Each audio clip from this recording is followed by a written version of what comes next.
Captain's log, stardate 11312 Mark 7. The mission: build a suspended USS Enterprise-D model worthy of the flagship of the Federation. Next on Tina Tries.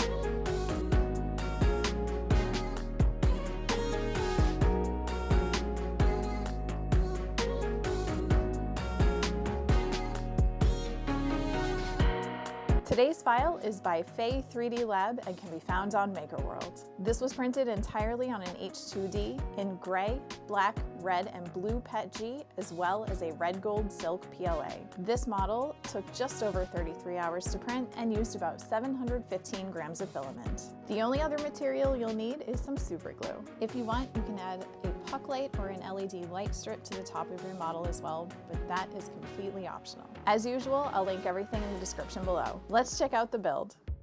Here are the printed pieces.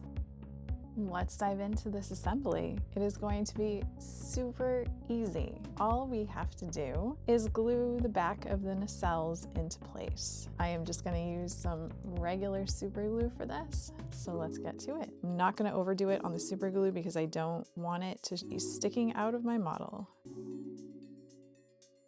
I'm going to hold the ship in place so that it's not swinging around, and line up your nacelle, and it is that easy. I'm going to do the second one.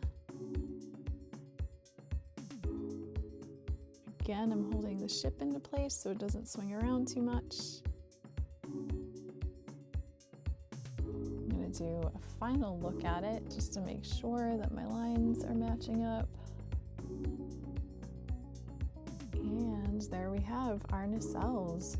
Easy peasy. There is this cutout on the top of the model for a puck light. If you would like to add that in there, you would turn it on, add it upside down in the little space, and it gives your model a nice little lighting setup. There is a cover that would cover the puck light, but I would need a much thinner puck light than the one that I currently have, because if you set the cover on it, that just looks ridiculous.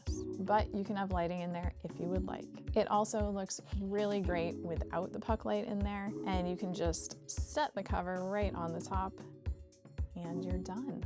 Don't glue that top down if you are going to add a puck light, because you want to be able to change the batteries if necessary. Also, you can wire this to use an LED light strip if you have a small one. There is a channel in the back here that allows for it to be wired, so that is also an option. I did make some changes to the file before printing, so let's walk through those. First, I had a nice red gold color shifting filament that I wanted to use for the deflector dish. So in Bambu Studio, I clicked on the ship. Then in the toolbar at the top, I clicked on color painting and changed the tool type to the fill tool. It's shaped like a paint bucket. In the filaments box, I clicked on the plus and added a fifth color that was close to the red gold filament that I was using, making sure that it was labeled as PLA. Then I clicked on that color right here. Then I clicked on each area of the deflector dish that I wanted to make the red gold color. Next, I painted the support wires black by highlighting and clicking on the different groups of strings until I had painted them all. This bit looks like it was updated in the latest version of this file on MakerWorld, so you shouldn't have to do this string painting step anymore. Here's what it looked like when I was done painting. Next, I felt like the proportions of the ship weren't quite right, so I fixed the scaling by highlighting the ship and clicking on the scale button. First, I unchecked the uniform scale button, and then I entered different values in the X and Y fields until it looked right to me. Here are the values that I ended up choosing. Then it was time for printing. When you slice this plate, Bambu Studio will throw up an error about floating regions and saying that supports should be turned on. Ignore this error. If you add supports, the entire model will be ruined. You will only add supports on the plate with the backs of the nacelles and the light cover.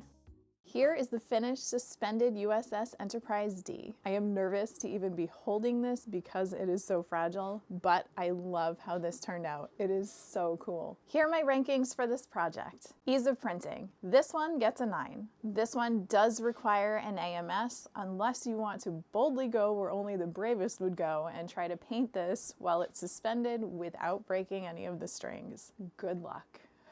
This file will print without making any changes to the files. However, I personally wanted to make it look a little bit more accurate, so I changed the scaling and painted the deflector dish in Bambu Studio in order to use that red gold filament. If I was going to print this again, I would use just a plain gold silk PLA for the deflector dish. Since that dish is so tiny, you really can't see the color shift on the red gold filament, so I would just stick with gold. It came out looking a little bit more red than I intended. I recommend printing this in PETG, especially the strings that hold up the ship. I've printed other suspended models using PLA, and I found that the strings began to droop very quickly. So PETG is definitely the way to go to prevent the string sagging. Also remember that you do not want to add any supports to the ship part of the print, or it will completely ruin it. Don't forget to scale the light cover and the nacelles. If you do change the size of the ship, you want to make sure that they fit. Ease of assembly. This one gets a 10. Just glue the back of the nacelles into place and set the cover on top of your puck light if you decide to use one. It is that easy.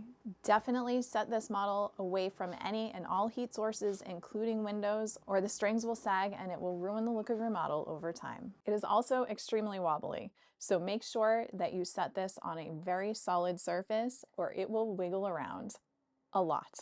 That's going to do it for this episode. If you enjoyed this, please consider liking, sharing, hyping, and subscribing. Hit that notification bell so you don't miss any new episodes. Let me know which episode of TNG was your favorite in the comment section below, and I will see you on the next one.